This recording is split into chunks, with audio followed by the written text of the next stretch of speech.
The warning lights of a recession are flashing all across the world.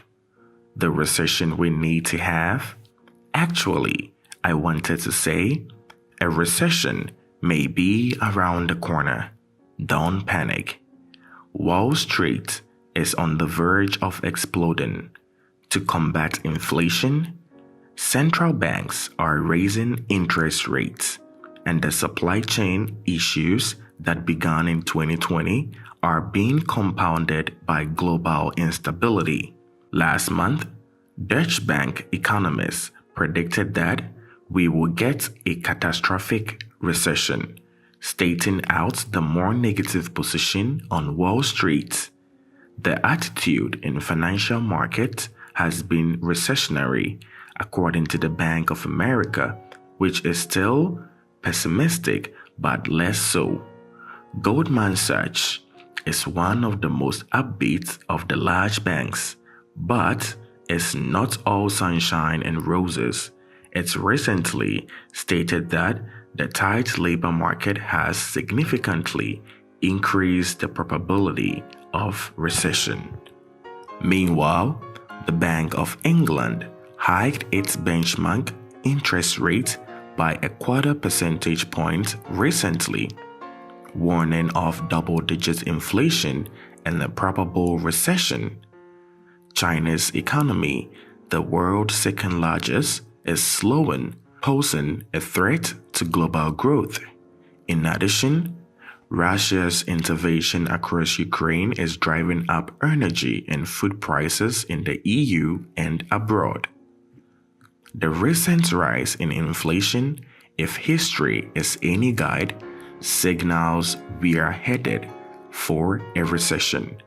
According to the Congressional Research Reserve, every U.S. recession since World War II has been preceded by broadly rising prices, with one exception. So what precisely is a recession, and how concerned should you be? Let's have a look at it. To begin with, a recession is a prolonged period of economic decline that begins when the economy peaks and ends when it reaches its lowest point. In most recessions, the economy shrinks in consecutive quarters, as measured by gross domestic product, aka how much are we collectively buying and producing as a society.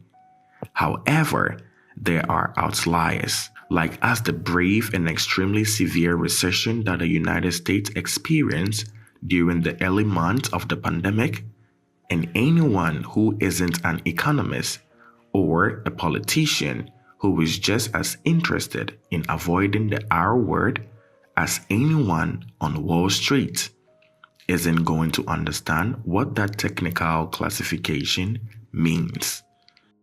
The reality of a recession feels broadly economically gloomy. Think rising unemployment, a stock market in decline, and stagnating or shrinking wages.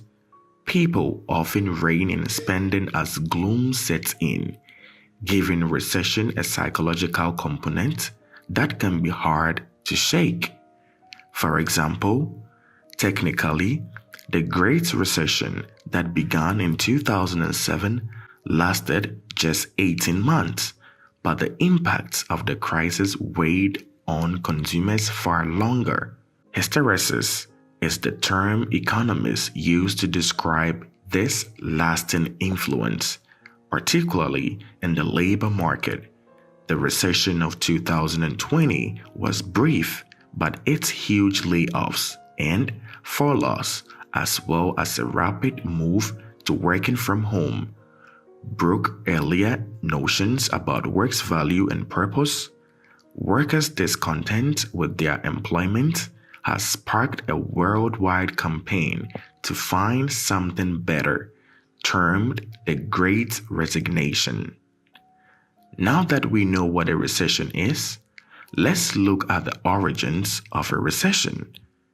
This is a question that you could spend your entire career in economics researching and discussing, But let's concentrate on the most immediate danger: the Federal Reserve's war against inflation.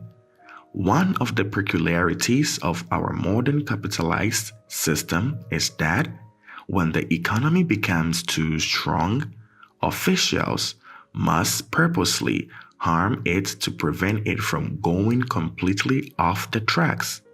That is exactly what the Federal Reserve is attempting to do at the moment.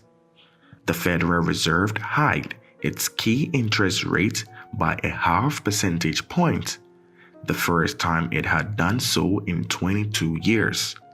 The Fed's principal tool for controlling inflation is interest rates, which are now hovering around 8.5%, the highest level since the early 1980s.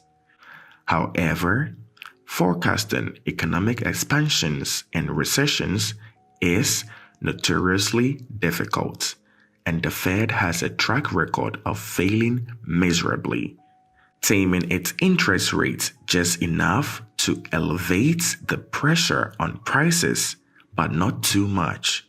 If you go too far, demand may collapse, resulting in a recession.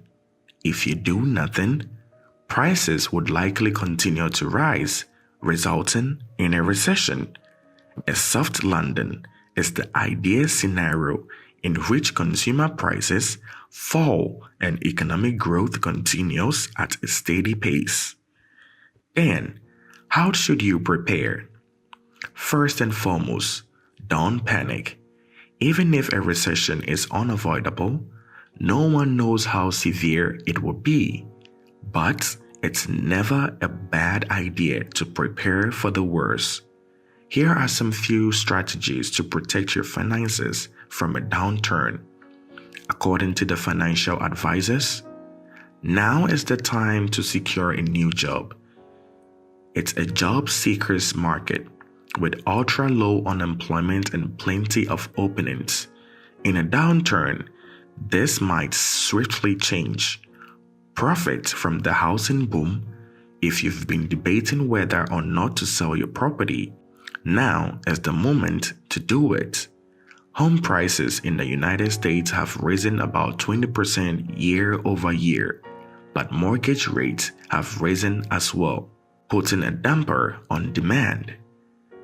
Put some money aside. It's usually a good idea to have liquid assets on hand, cash, money market funds, and so on in case of an emergency. Finally, some sound market advice: don't allow your emotions to get the best of you.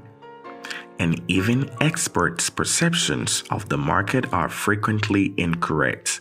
Staying invested and sticking to your allocation is the greatest approach to reach your long-term goals.